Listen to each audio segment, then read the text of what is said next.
livro de Mateus, especificamente o capítulo 24, 37 e 39, estabelece um paralelo cautelar entre a era de Noé e a segunda vinda, o que naturalmente leva a questionar o que estava acontecendo durante o tempo de Noé. O período conhecido como os dias de Noé é caracterizado não apenas pela conhecida história das chuvas torrenciais e da arca, mas também pela emergência dos nefilins. Esses seres nasceram da união de entidades celestiais, frequentemente referidas como filhos de Deus e mulheres terrenas. Esse evento sem precedentes levou ao surgimento dos nefilins, que eram poderosos e desempenharam um papel significativo na formação de um mundo à beira da decadência espiritual e moral. Um mundo de homens poderosos, imaginações malignas e maldade avassaladora. A Bíblia destaca a figura de Enoque, a sétima geração desde Adão, que caminhou na retidão. Enoque, um profeta, é mencionado no penúltimo livro da Bíblia, o livro de Judas. Neste livro, Judas faz referência a uma profecia de Enoque, destacando a profundidade de sua percepção espiritual e sua importância na narrativa bíblica. Judas 1, 14 e 15.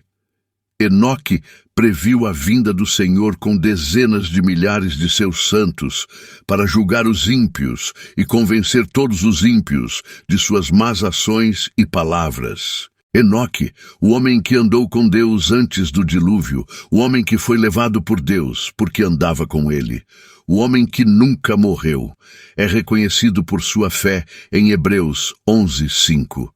Ele é mencionado na genealogia de Jesus Cristo no Evangelho de Lucas.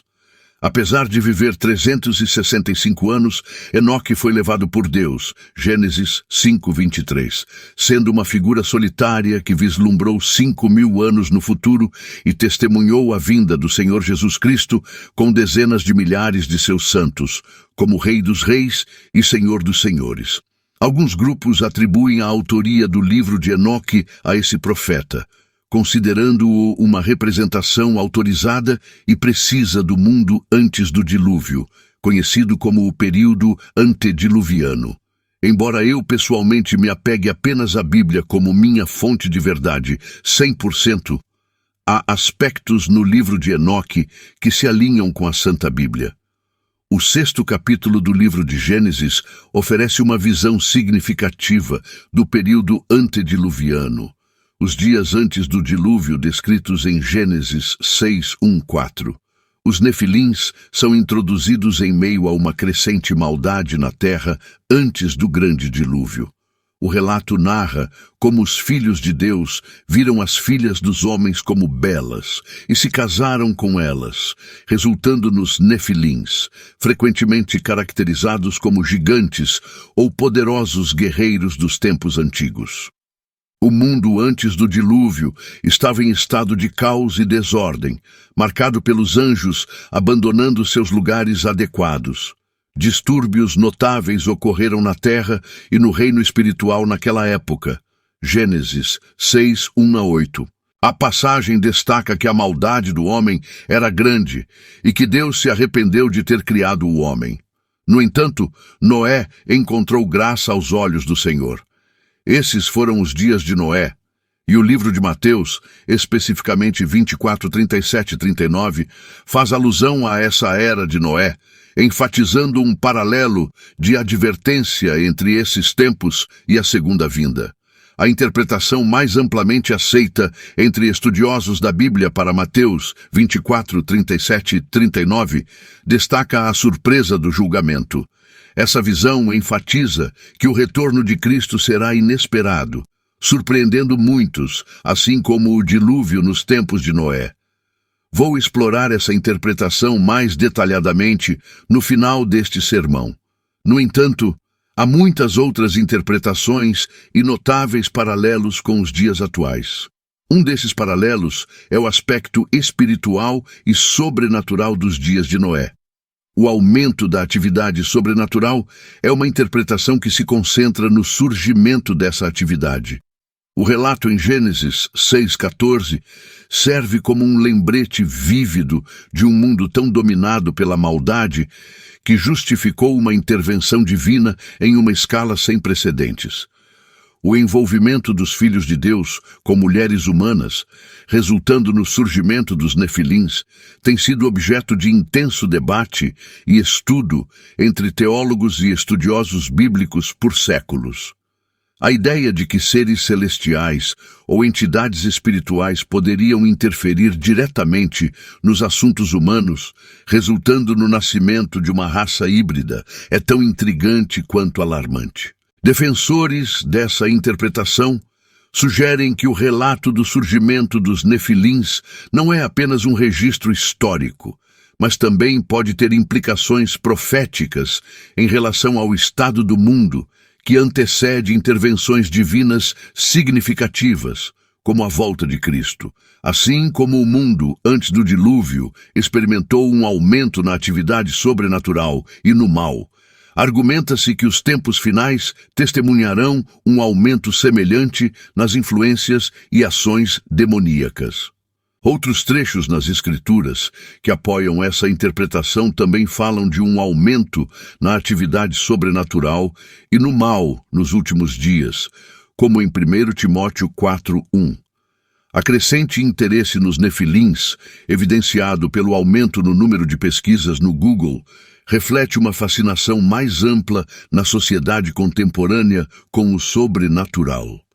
Em uma era em que relatos de fenômenos inexplicáveis e de outro mundo estão se tornando mais difundidos, as pessoas estão recorrendo a textos antigos e narrativas bíblicas em busca de respostas. Os nefilins, seres misteriosos mencionados na Bíblia, representam uma conexão entre o terreno e o divino, o físico e o espiritual. Essa curiosidade é ainda mais alimentada por um aumento global em relatos de atividades sobrenaturais. Experiências individuais de diversas culturas e origens afirmam encontros com entidades que não se conformam com nossa compreensão do mundo natural. Tais relatos despertam intriga e um desejo de compreender o desconhecido, impulsionando as pessoas a pesquisarem tópicos como os Nefilim.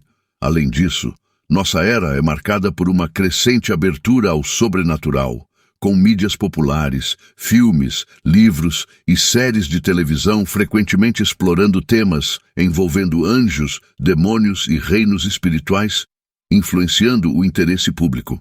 A verdade é que, neste momento, na Terra e em nossa nação, estamos testemunhando o mundo espiritual afetando este mundo como nunca antes. Recentemente, há relatos até mesmo de grandes grupos de pessoas testemunhando criaturas sombrias extremamente grandes, sugerindo um aumento perceptível do que alguns acreditam ser poder demoníaco na Terra. Lembro-me de uma ocasião em que um ministro pregava sobre o aumento da atividade demoníaca e um policial se aproximou dele, concordando com a veracidade de suas palavras. O policial compartilhou experiências perturbadoras durante seu serviço, desde objetos se movendo sem explicação, até enxames de moscas em salas específicas das casas. Ele destacou situações em que as ações das pessoas desafiavam as leis da física.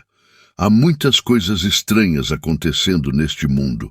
Além disso, há chamadas para lugares onde o ar parece pesado, como se carregado com uma presença invisível. O que mais me preocupa é o impacto nas crianças. Já vi crianças falando em línguas que nunca aprenderam ou mostrando conhecimento além de sua compreensão. Assim como nos dias de Noé, os seres espirituais tiveram influência no mundo naquela época, dando origem aos Nefilim, e o mundo dos Nefilim era caracterizado por decadência espiritual e degradação moral.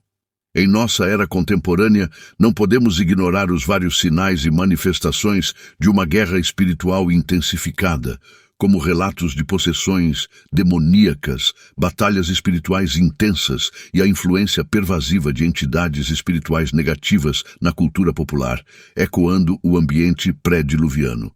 A visão mais comumente aceita de Mateus 24, 37 e 39 enfatiza a imprevisibilidade da intervenção divina e destaca a urgência da vigilância espiritual. Jesus comparou sua segunda vinda aos dias de Noé, fornecendo uma visão do que esperar. Ele explicou que a vida continuaria com suas rotinas usuais, como comer, beber, casar e dar em casamento. Essas atividades, embora comuns, têm implicações profundas em nossa jornada espiritual. Muitos estarão envolvidos em suas buscas diárias, inconscientes da realidade espiritual ao seu redor. Assim como nos dias de Noé, haverá aqueles que ignoram os sinais, tornando-se complacentes e envolvendo-se em suas rotinas diárias e prazeres. Nos dias que antecederam o dilúvio, Noé permaneceu como um farol de retidão, advertindo incansavelmente seus contemporâneos sobre a catástrofe iminente. No entanto, suas advertências caíram em ouvidos surdos, pois a sociedade estava profundamente enraizada em buscas mundanas, zombando das advertências de Noé. Quando a chuva começou e as águas subiram, o riso deles se transformou em gritos de desespero. A interpretação sugere que, da mesma forma, muitos hoje desconsiderarão os sinais, tornando-se surpreendidos pela volta de Cristo, assim como na inundação. Essa visão destaca a necessidade essencial da vigilância espiritual. Na história, há repetições de pessoas que ignoram os sinais e optam por permanecer cegas ao julgamento iminente.